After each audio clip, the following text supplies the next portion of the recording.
শুনেছেন আমাদের মধ্যে ইতিমধ্যে এসে উপস্থিত হয়েছেন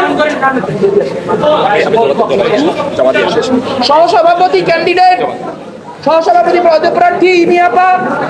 আপনারা জানেন যে আমরা দীর্ঘদিন ধরে এই ক্যাম্পাসে যে গণতান্ত্রিক লড়াই লড়ে এসেছি। আমরা দীর্ঘদিন এই ক্যাম্পাসে নারী পুরুষের সাম্যের কথা বলে এসেছি। আমরা আদিবাসী বাঙালি সাম্যের কথা বলে এসেছি। আমরা ডিফারেন্টলি এবল মানুষদের অন্তর্ভুক্তির কথা বলে এসেছি। আমরা এই ক্যাম্পাসে শুধু মানুষ নয়, এই ক্যাম্পাসের যে পরিবেশ, এই ক্যাম্পাসের যে পশু পাখি, তাদের কথা বলে এসেছি। সেই সর্বপ্রাণের সম্মেলন ঘটানোর জন্য আমরা যে অন্তর্ভুক্তিমূলক প্যানেল নির্মাণ করেছি, সেই প্যানেলের শুভযাত্রা গতকাল থেকে শুরু হয়েছে। আপনারা দেখতে পাচ্ছেন সামাজিক যোগাযোগ মাধ্যমে আমাদের প্যানেল নিয়ে প্রচুর পরিমাণে উৎসাহ, প্রচুর পরিমাণে বিষোদ্গার হচ্ছে। এই বিষোদ্গার আমাদের আশা জাগায়।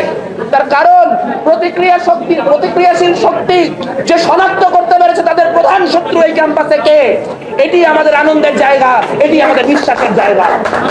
আমরা বিশ্বাস করি ক্যাম্পাসের নানান রকম রাজনৈতিক মত পথের মানুষকে সমন্বিত করে ৭১ এবং ২৪-এর যে গণহত্যাকারী শক্তি, তাদের বিরুদ্ধে অবস্থান জারি রেখে ক্যাম্পাসের শিক্ষার্থীদের যে গণতান্ত্রিক আশা আকাঙ্ক্ষা, তাদের যে আবাসনের, শিক্ষার, স্বাস্থ্যের সংকট, তার বিরুদ্ধে যে লড়াই, সেই লড়াইয়ে আমাদের অগ্রণী ভূমিকা আমাদেরকে আগামী ৯ সেপ্টেম্বর বিজয়ী করে তুলবে।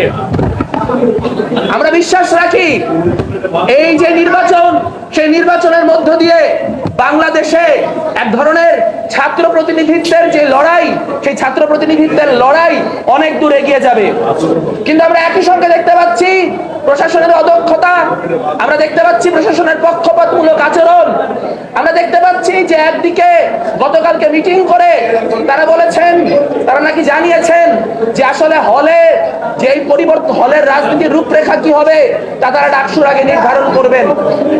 এটা আমরা অনেক দিন ধরে দাবি জানিয়ে আসছিলাম, কিন্তু আমরা স্পষ্ট করে বলতে চাই, এর মধ্য দিয়ে যদি ডাকসু পিছানোর কোনো পায়তারা হয়, সেই পায়তারা ঢাকা বিশ্ববিদ্যালয়ের শিক্ষার্থীরা সহ্য করবে না।